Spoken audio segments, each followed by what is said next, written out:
Everyone in this room knows what an M&M is, right? Can I see a show of hands? How many of you like eating M&Ms? Or just chocolate in general?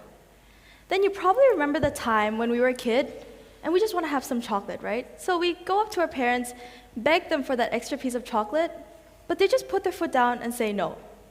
They just say no, shutting down our chance at that extra piece of M&M. We were probably mad back then, but to think about it, we can't possibly eat M&Ms all day, right? So our parents saying no to us was a good thing, but only to a certain point.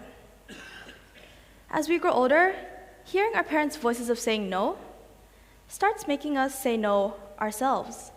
And we never realize that the word no starts building a frame around us, and we don't really know how to get out.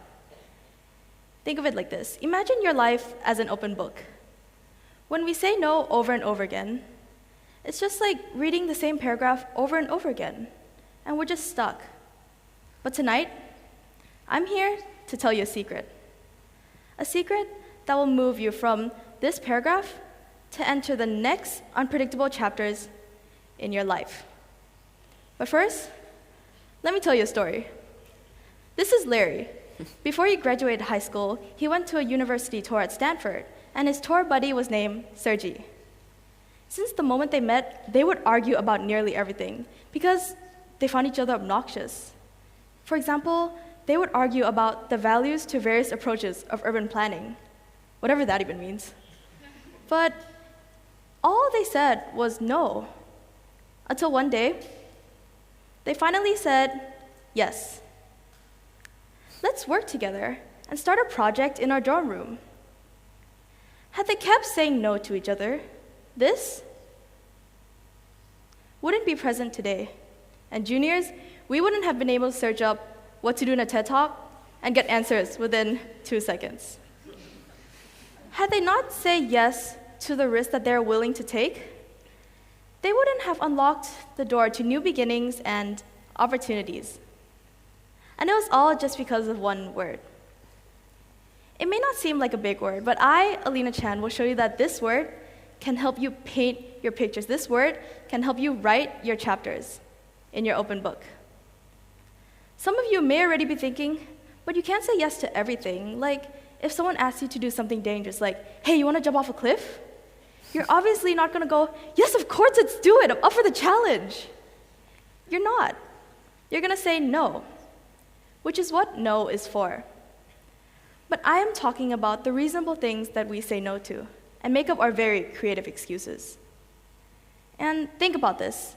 It might seem a little cliche, but if we keep saying no to what we're uncomfortable with, how will we ever become comfortable with it?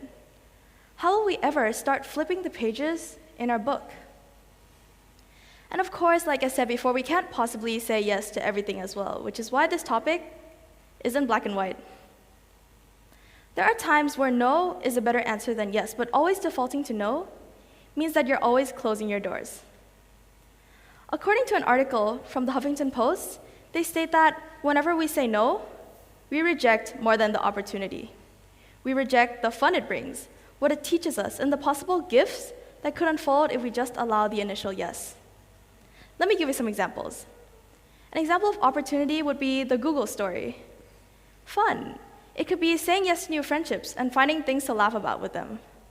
And lessons, which would be this right here tonight. I'm going to be honest, I am really afraid of public speaking.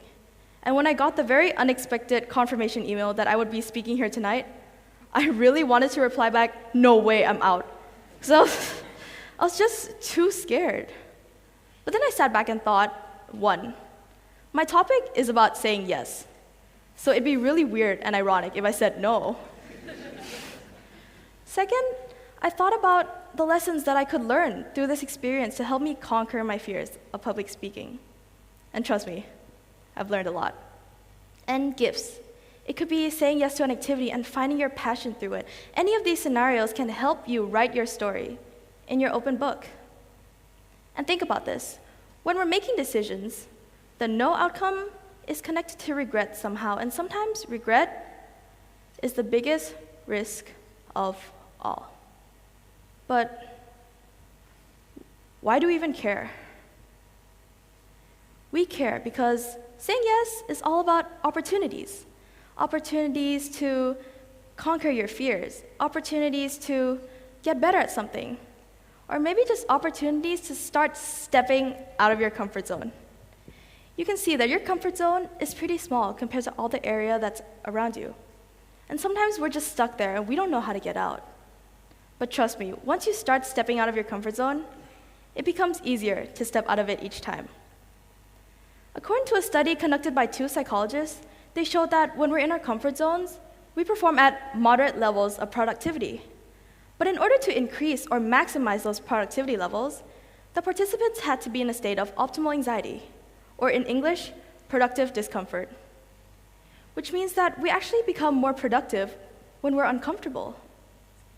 In addition, a study conducted by a postdoctoral from UC Berkeley found that we needed to be in a certain amount of stress in order to achieve the state of optimal alertness, or achieve higher levels of productivity. But if we already know about the positives of stepping out of our comfort zones, why is it that we still can't do it? Is it because we're too lazy? Is it because we're uncomfortable? Or is it because we don't have the courage to fail? Take a moment and read this quote.